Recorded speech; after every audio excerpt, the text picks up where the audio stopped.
Halo standar semua, kita bahas kuis pekan ke-6 ya. Kok pekan ke-6? Kuis pekan ke-9. Pak membahas tentang analyzing project cash flow. Yang pertama, dalam rangka kebutuhan analisis untuk menilai kelayakan proyek, Mr. Penny memasukkan biaya uji coba pemasaran sebelum produksi. Ya, berarti ini biaya uji coba ya, research and development, berarti ini sunk cost. Pertanyaannya adalah dalam hal ini Mr. Penny memasukkan sunk cost, berarti ya tidak memahami konsep apa ini. Ini udah jelas ya, jawabannya adalah yang sunk cost. Seperti yang kita bahas, side effect ini kalau produk yang lama ada peluncuran produk baru gitu ya, atau ada efek ke produk yang lama, itu kemudian harus dihitung efeknya, atau ketika ada diskon itu juga harus dihitung karena ada side effect, ada positif, ada negatif. Nah, ini sunk cost, biaya yang tidak terhindarkan harus dikeluarkan, tidak berpengaruh ke keputusan apakah investasi go or no go. Ini harusnya di-exclude atau tidak dimasukkan dalam perhitungan NPV. Terus kemudian variable cost ini terkait dengan produksi barang, produk ya, harus dihitung.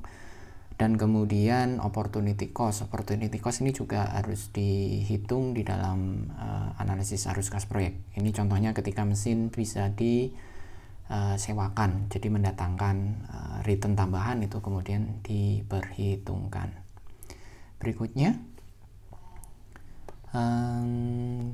Panji Petualang mengestimasikan penjualan, pendapatan, dan beban sebagai berikut. Ya, ada incremental sales 5 miliar, cash operating expense 3,5, depresiasi 500 juta atau setengah miliar, interest expense 0,2 miliar, tarif 25%. Tarif pajak tadi 25%. Terus ditanyakan operating cash flow. Nah, kita hitung dulu. Berarti yang pertama adalah net operating income atau taxable income dari incremental sales dikurangi operational expense dan dikurangi dengan depreciation expense. Berarti 5 kurangi 3,5 kurangi setengah sama dengan 1 miliar ya. Itu miliar. Terus pajaknya 25%. Kita perhitungkan 0,25 kali 1 sama dengan 0,25. Nah, berikutnya kita hitung NOPAT. NOPAT ini adalah NOI dikurangi dengan pajak. NOI-nya tadi 1 miliar.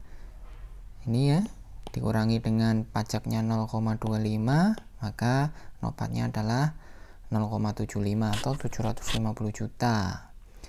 750 juta, kemudian kita hitung operating cash flow atau OCF. OCF adalah NOPAT ditambah depresiasi.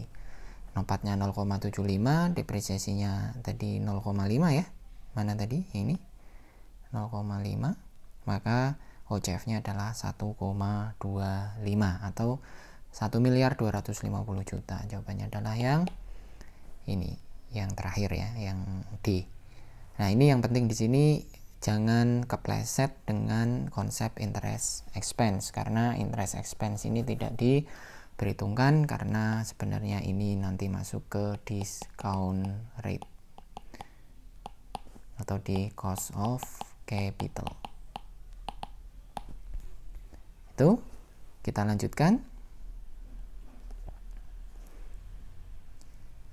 Mana dari arus kas berikut yang tidak termasuk dalam perhitungan initial outlay dalam proposal kebutuhan investasi modal atau untuk menghitung NPV? Apakah penambahan piutang? Penambahan piutang ini masuk ya, karena dia digunakan untuk membeli mesin produksi misalnya, atau untuk mendirikan pabrik, jadi ini masuk. Biaya pengiriman aset baru, ini berarti shipping cost ya, masuk juga. Terus biaya penerbitan obligasi jika proyek tersebut didanai dari penerbitan obligasi. Nah, ini yang mungkin tidak ya, karena ini masuk ke discount rate atau masuk ke WACC, cost of capital. Biaya berikutnya, biaya instalasi peralatan baru, ini installation cost, ini juga masuk ke initial outlay. Jadi jawabannya adalah yang biaya penerbitan obligasi, karena sekali lagi ini akan masuk ke konsep discount rate yang terjemahannya adalah WACC atau weighted average cost of capital. Berikutnya,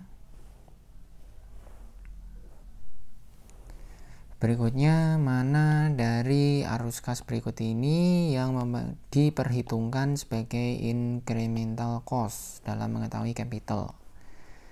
Apakah investasi pada modal kerja, working capital? Ini jelas iya. Biaya yang dibutuhkan untuk memodifikasi, upgrading ya, fasilitas produksi, ini juga iya. Opportunity cost yang berhubungan langsung dengan proyek, ketika bisa disewakan, ini juga iya. Oke, yang D, semua pilihan di atas. Berarti jawabannya adalah yang semua pilihan di atas. Berikutnya, mana dari biaya berikut ini yang perlu diperhitungkan dalam mengestimasi arus kas? Yang perlu diperhitungkan sang cost, ini tidak perlu diperhitungkan. Opportunity cost ini perlu. Interest expense yang timbul ini tidak perlu karena masuk WACC. Sekali lagi, pembayaran utang prinsipal timbul ini juga tidak karena masuk ke WACC juga. Berikutnya, ketika mengetahui capital budgeting decision, mana dari hal berikut ini yang tidak perlu dimasukkan dalam proyeksi? Yang tidak perlu dimasukkan dalam proyeksi perhitungan arus kas, apakah nilai sisa bersih dari mesin, dari faktor produksi, dari aset, ini perlu dimasukkan ya, justru. Perubahan kebutuhan modal kerja, NOWC, net operating working capital ini dimasukkan. Biaya pengiriman dan instalasi ini masuk ke initial outlay. Semua pilihan di atas harus dimasukkan, berarti yang ini. Semua pilihan relevan. Berikutnya, incremental cash flow pada sebuah proyek investasi pada dasarnya adalah incremental ya, berarti ini yang kita garis bawahi. From cash flow, kita cek jawabannya. From cash flow without the project ditambah atau dikurangi dengan net income. Salah, net income-nya yang salah. From cash flow with the project ditambah from cash flow without the project. Nah, ini ditambahnya yang salah ya, karena incremental itu selisih. From cash flow dikurangi from cash flow without. Nah, ini baru benar. Ini jawabannya. From cash flow without the project ditambah atau dikurangi. Nah, ini enggak jelas. Jadi jawabannya adalah yang dikurangi. Berikutnya. Berikut ini yang tidak termasuk initial cash flow, initial cash outflow dari suatu proyek.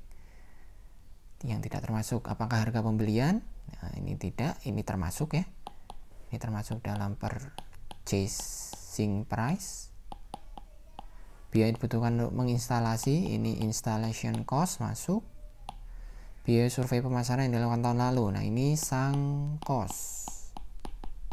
Sunk cost berarti tidak termasuk, berarti ini jawabannya. Kita cek sekali lagi yang bawahnya, pendanaan yang dibutuhkan untuk memenuhi ketambahan kebutuhan persediaan. Nah, ini working capital ya, net operating working capital ini masuk. Jadi jawabannya adalah sunk cost.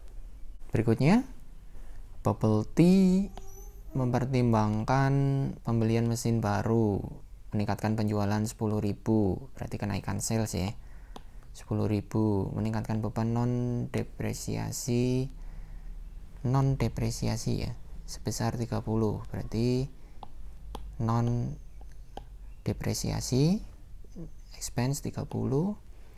Terus modal kerja 1.000, NOWC 1.000.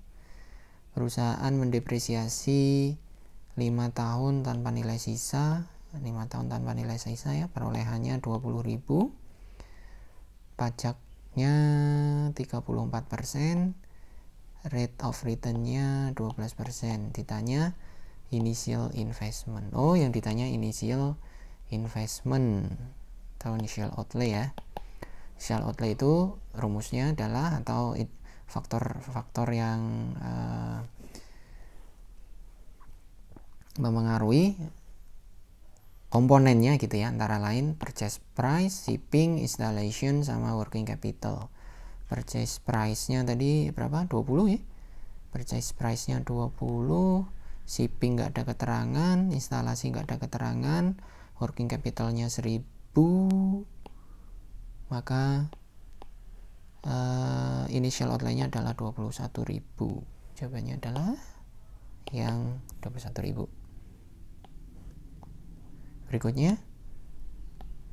Berikut ini incremental cash flow yang relevan diperhitungkan. Penjualan diperoleh dari beralihnya konsumen perusahaan pesaing. Nah, ini berarti kenaikan sales ya, incremental ini diperhitungkan.